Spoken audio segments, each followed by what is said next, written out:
Hello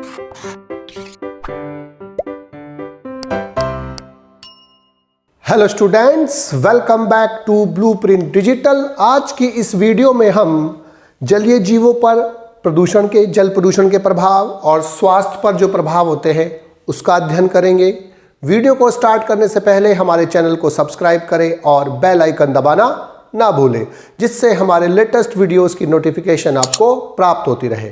अब हम आज के टॉपिक पर आते हैं। जलीय जीवों पर जल प्रदूषण के प्रभाव में हम सबसे पहले बायो मैग्निफिकेशन यानी कि जैव आवर्धन के बारे में पढ़ेंगे। जैव आवर्धन वह प्रक्रिया है जिसमें किसी अजैव यानी कि एबायोटिक अपघटनीय यानी कि नॉन बायोडिग्रेडेबल वेस्ट मटेरियल या वेस्ट पदार्थ का सांद्रण यानी कि सांद्रता किसी भी खाद्य श्रृंखला में प्रत्येक पोषक स्तर में जो अगला पोषक स्तर है उसमें लगातार बढ़ती जाती है। इसे हम जैव आवर्धन यानी कि बायोमैग्निफिकेशन कहते हैं। यानी कि किसी भी खाद्य श्रृंखला में निचले खाद्य पोषक स्तरों से ऊपर की ओर चलने पर यानी कि उच्च पोषक स्तरों की ओर चलने पर यानी कि प्रोड्यूसर से लेकर उत्पादकों से लेकर टॉप यानी कि उच्च कंज्यूमर्स तक चलने पर किसी भी अजैव अपघटनीय वेस्ट मटेरियल की सांद्रता का प्रत्येक पोषक स्तर में लगातार बढ़ना बायोमैग्निफिकेशन कहलाता है। और डीडीटी, मरकरी और अनेक कार्बनिक पीड़कनाशी पदार्थ जो होते हैं वो जैव आवर्धन यानी कि बायोमैग्निफिकेशन प्रदर्शित करते हैं। वास्तव में ये जो पदार्थ होते हैं जो अपघटनीय होते हैं, ये अपघटनीय होने के कारण ना तो ये जीव के शरीर में उपापचित हो जाते हैं, ना तो मेटाबोलाइज हो पाते हैं, और ना ही ये एक्सक्रीशन के रूप में, उत्सर्जन के रूप में इनकी बॉडी से बाहर निकल पाते हैं। इसका मतलब ये इनकी बॉडी में ही बरकरार रहते हैं और यथावत पड़े रहते हैं, और इसके कारण ये खाद्य श्रृंखला के होते हुए अगले पोषक स्तर तक पहुंच जाते हैं।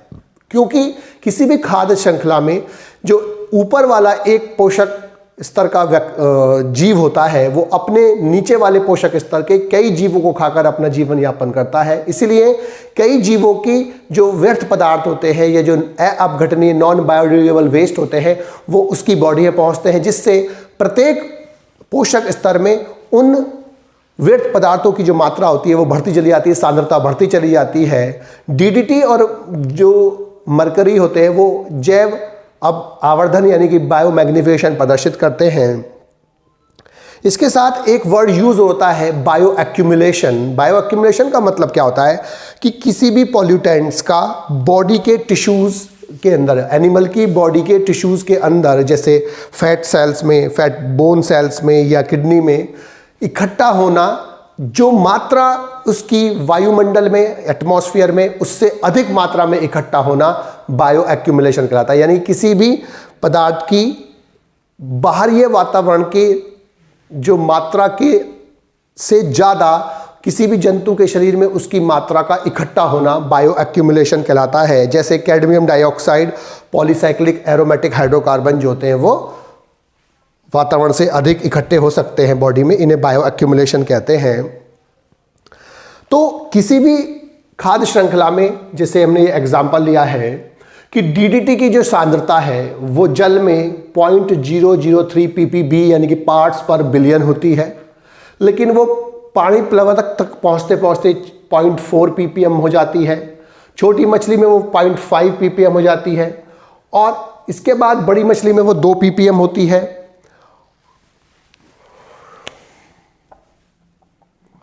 और बड़ी मछली में वो 2 ppm और मछली खाने वाली बर्ड्स में वो 25 ppm तक पहुंच जाती है। और सबसे अधिक जो कंसंट्रेशन होती है वो उच्च उपभोक्ता में होती है, सबसे कम जो होती है वो जो निचले वाला जो इन्वायरमेंट है उसमें होती है। जीवों में सबसे कम जो होती है वो प्राथमिक जो प्रोड्यूसर्स होते हैं वो उनमें होती है।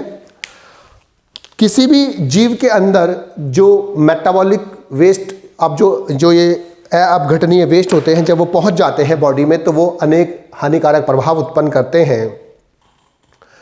जो पक्षी हैं, पक्षियों में डीडीटी की सांद्रता का अध्ययन किया जा चुका है, और डीडीटी का जो उच्च सांद्रण होता है यानी कि अधिक सांद्रता में डीडीटी का पहुंचना कैल्शियम उपापचय यानी कि कैल्शियम मेटाबॉलिज्म को प्रभावित करता है, उस पर प्रतिकूल प्रभाव डालता है। इसके कारण पक्षियों के जो अंडों का जो कवच होता है वो पतला हो जाता है, थिन हो जाता है, और पतला हो जाने के कारण ये कवच जो होता है वो जो एग्स हैं उनके उद्भासन यानी कि इंक्यूबेशन के समय यानी कि हैचिंग के समय जब एग फटकर ऑर्गेनिज्म बाहर निकलता है तो उससे पहले ही टूटने लगता है, जिससे चूंकि अब अंदर का जीव पूर्णतः विकसित नहीं हुआ होता है, इसलिए उसकी मृत्यु होने की चांस ज़्यादा हो जाते हैं। और ये इसके कारण जो अब बर्ड्स की पॉपुलेशन है वो धीमे धीमे इस पर प्रतिकूल प्रभाव पड़ता है और वो पॉपुलेशन कम होने लगती है।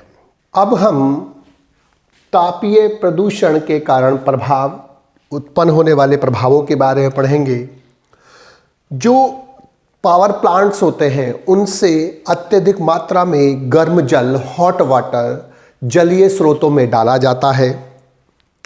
जलीय स्रोतों में इस गर्म जल के पहुंचने के कारण वहां पर पारिस्थितिकीय यानी कि इकोलॉजिकल इम्बैलेंस हो जाता है।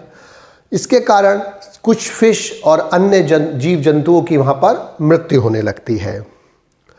अब जब जल का जो तापमान होता है वो बढ़ जाता है तो इससे ऑर्गेनिजम्स जो होता है वहाँ पर जो एक्वाटिक ऑर्गेनिज्म जलीय जीव पाए जाते हैं उनका जो मेटाबॉलिज्म होता है वो टेम्परेचर के बढ़ने से वो इंक्रीज हो जाता है और मेटाबॉलिज्म बढ़ने से उन्हें अधिक ऑक्सीजन की आवश्यकता पड़ने लगती है। लेकिन इसके विपरीत जल में पॉल्यूटेड वाटर यानी कि गर्म वाटर डालने के कारण या मिलने के कारण वहाँ पर अब डिजॉल्व ऑक्सीजन और कम होने लगती है, अर्थात विपरीत प्रभाव पड़ता है कि एक तो तापमान बढ़ने से, पानी के तापमान बढ़ने से जो जीव है उनका मेटाबॉलिज्म उपापचय बढ़ने लगी जिससे उन्हें ज़्यादा ऑक्सीजन चाहिए, और अब पानी में गर्म पानी मिलने के कारण वहाँ पर डिजॉल्व ऑक्सीजन और कम होने लगती है, जिसके कारण अब अनेक जीवों को वहाँ पर पर्याप्त ऑक्सीजन नहीं मिल पाती, जिससे सफोकेशन होने लगता है और कुछ जीवों की मृत्यु भी हो जाती है।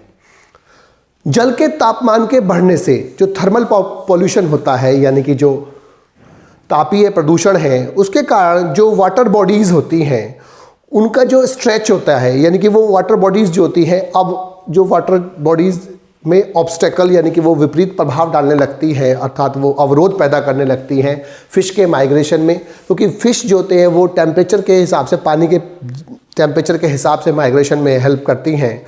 इससे उनका जो लाइफ साइकिल होती है वो प्रभावित होने लगती है, उन पर प्रतिकूल प्रभाव पड़ने लगता है। इसके बाद हम effects of pollution, water pollution on human health यानी कि जल प्रदूषण का मानव स्वास्थ्य पर प्रभाव के बारे में पढ़ेंगे। वाटर पॉल्यूशन से जो क्वालिटी होती है जल की वो खराब होने लगती है, जिससे वो पीने योग्य नहीं रह पाता, इसके कारण वो नहाने योग्य नहीं रह पाता, स्विमिंग के लिए भी नहीं रह पाता, और जो प्लांट्स के लिए, इरिगेशन के लिए यानी कि जो फसलों को पानी देने के लिए उसमें भी वो हानिकारक प्रभाव उत्पन्न करता है। जिस जल में सीवेज यानी कि वाहित मल मिला हुआ होता है, विसर्जित होता है, उसकी जो स्मेल होती है, इसकी वो दुर्गंध उत्पन्न हो जाती है, उसमें स्मेल जो होती है खराब होती है और वो अनहाइजेनिक हो जाता है, अर्थात वो स्वास्थ्य के लिए सही नहीं होता है और वो हमारी हेल्थ को और अन्य जीवों की हेल्थ को प्रभावित करता है। पॉल्यूटेड वाटर में जहाँ पर सीवेज होता है वहाँ पर बैक्टीरिया, प्रोटोजोन और वॉर्म्स की संख्या अधिक होती है। जो वाटर बॉर्न यानी कि जो जल से उत्पन्न रोग होते हैं, वाटर बॉर्न इन्फेक्शंस, डिजीज़ होती है, जैसे कॉलेरा है, जैसे अमातिसार है, टाइफाइड है, जॉइंडिस है और अन्य वॉर्म के संक्रमण जो होते हैं वो मेजर रोग उत्पन्न करने वाले जीव होते हैं जो हमारे बॉडी में, ह्यूमन हेल्थ में प्रभाव डालते हैं, हमारे अंदर विभिन्न प्रकार के संक्रमण करते हैं, जिससे हमारी जो स्वास्थ्य होता है उस पर प्रतिकूल प्रभाव पड़ता है और डेवलपिंग कंट्रीज़ में ये एक बहुत बड़ी समस्या है। हैवी मेटल्स का जल में पहुंचना यानी कि हैवी मेटल्स का जो पॉल्यूशन होता है, जैसे मरकरी है, लेड है, कैडमियम है, नाइट्रेट है, फ्लोराइड्स है, क्लोरीन है, ये मनुष्य के स्वास्थ्य पर हानिकारक प्रभाव डालते हैं, जिसमें से कुछ जो एलिमेंट्स हैं जैसे मरकरी, कैडमियम आदि का प्रभाव हम पढ़ेंगे। मरकरी जो होता है वो मिथाइल मर्क्यूरी में कन्वर्ट हो जाता है बैक्टीरिया के द्वारा। जो मरकरी होता है वो कन्वर्ट होता है मिथाइल मरकरी में। बैक्टीरिया के द्वारा मिथाइल मरकरी में कन्वर्ट हो जाता है और इससे एक डिजीज उत्पन्न हुई, मिनामाटा डिजीज इन जापान।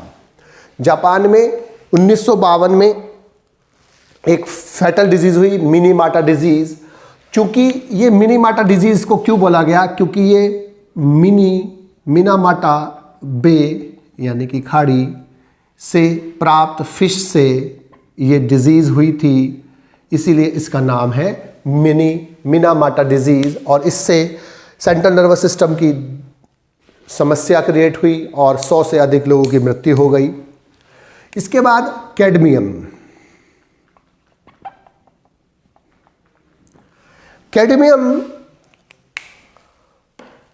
युक्त पॉल्यूटेड वाटर, जिस पॉल्यूटेड वाटर में कैडमियम अधिक होता है उसमें उगे राइस, उसमें उगाए गए चावलों के यूज करने से, प्रयुक्त करने से, कंजम्पशन से एक डिजीज होती है जिसका नाम होता आउच डिजीज। इटाई डिजीज भी बोलते हैं इसको।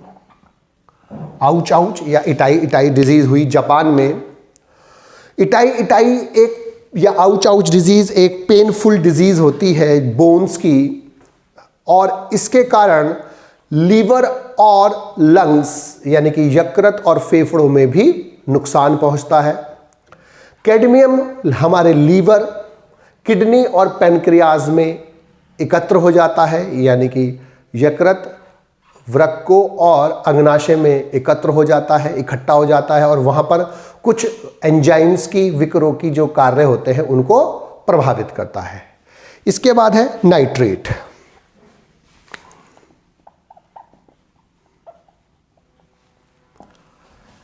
जो नाइट्रेट है उसकी अधिक मात्रा अगर ड्रिंकिंग वाटर में, पीने योग्य पानी में या पीने वाले पानी में अगर नाइट्रेट की मात्रा ज़्यादा होती है तो वो एक डिजीज़ उत्पन्न कर सकता है, मिथैनो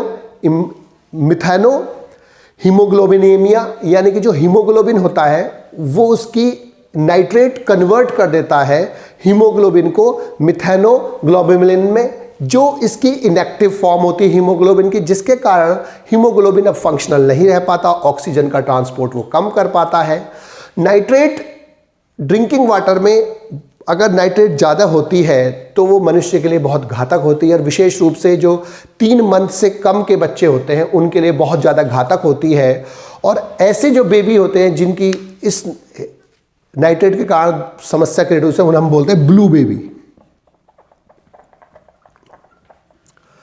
ये जो नाइट्रेट होता है ये एक्सेस, जब नाइट्रोजन अधिक मात्रा जब जल में होती है तो इसमें नॉन फंक्शनल हीमोग्लोबिन बनाता है, और जिसके कारण जो ब्लू बेबी सिंड्रोम प्रेजेंट होता है, यानी कि ये हीमोग्लोबिन की फंक्शनल फॉर्म को नॉन फंक्शनल में यानी कि अक्रिय फॉर्म में परिवर्तित कर देता है। इसके बाद है फ्लोराइड्स।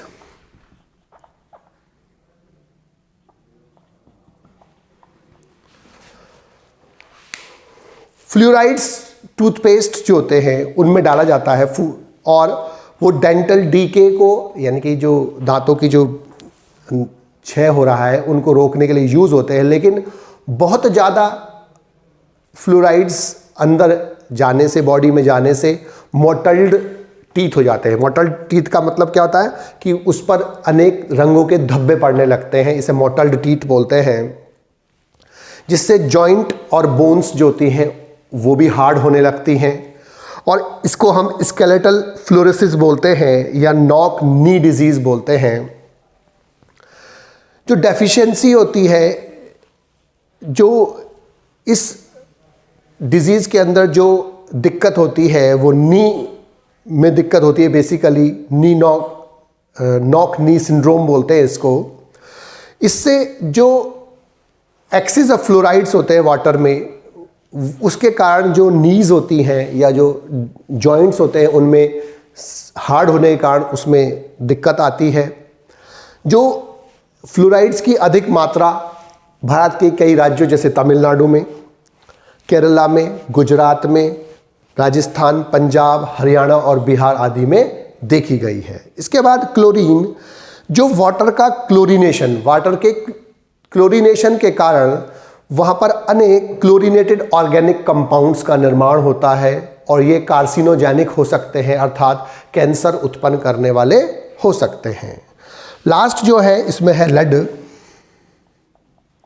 यानी कि पीबी। लेड के कारण जो डिजीज होती है मनुष्य में वो प्लम्बिज्म होती है। याद रखनी है, लेड पीबी से प्लम्बिज्म। तो प्लम्बिज्म डिजीज होती है और प्लम्बिज्म डिजीज लीड्स, जो लेड से डिजीज होती है इससे नर्वसनेस होती है, अर्थात नर्वस सिस्टम में डिस्टर्बेंस क्रिएट होता है और इसके अलावा वो किडनी को भी डैमेज कर देता है। तो हमें याद क्या रखना है कि कौन से एलिमेंट से कौन सी डिजीज होती है। मरकरी से मिनीमाटा, एम से मिनीमाटा है, मैम से मरकरी है, आसानी से याद रहेगी। कैडमियम से आउच और इटाइस डिजीज होती है। नाइट्रेट से ब्लू बेबी सिंड्रोम होता है। फ्लोराइड से नॉक नी डिजीज होती है, नॉक नी डिजीज होती है। और लेड से प्लम्बिज्म डिजीज होती है, पीबी से प्लम्बिज्म डिजीज होती है। तो ये जो एलिमेंट्स हैं, जो हैवी मेटल्स होते हैं, उनके कारण जो मनुष्य पे जो प्रभाव होता है, मनुष्य में जो रोग उत्पन्न होते हैं, मनुष्य में जो परेशानियां क्रिएट होती हैं, ये डिजीज़ों के नाम हैं। मरकरी से मिनीमाटा, कैडमियम से आउच, नाइट्रेट से ब्लू बेबी सिंड्रोम, फ्लोराइड से नॉक नी डिजीज और लेड से प्लम्बिज्म। बच्चों, आज की इस वीडियो में बस हम इतना ही पढ़ेंगे। हमारे इस वीडियो को आप लाइक करें और अपने दोस्तों के साथ शेयर करें। यदि आपका कोई डाउट है तो आप हमें कमेंट करके बता सकते हैं। इस अध्याय को और अच्छे से पढ़ने और समझने के लिए आप चित्रा प्रकाशन की बुक एक्टिव जीव विज्ञान की सहायता भी ले सकते हैं।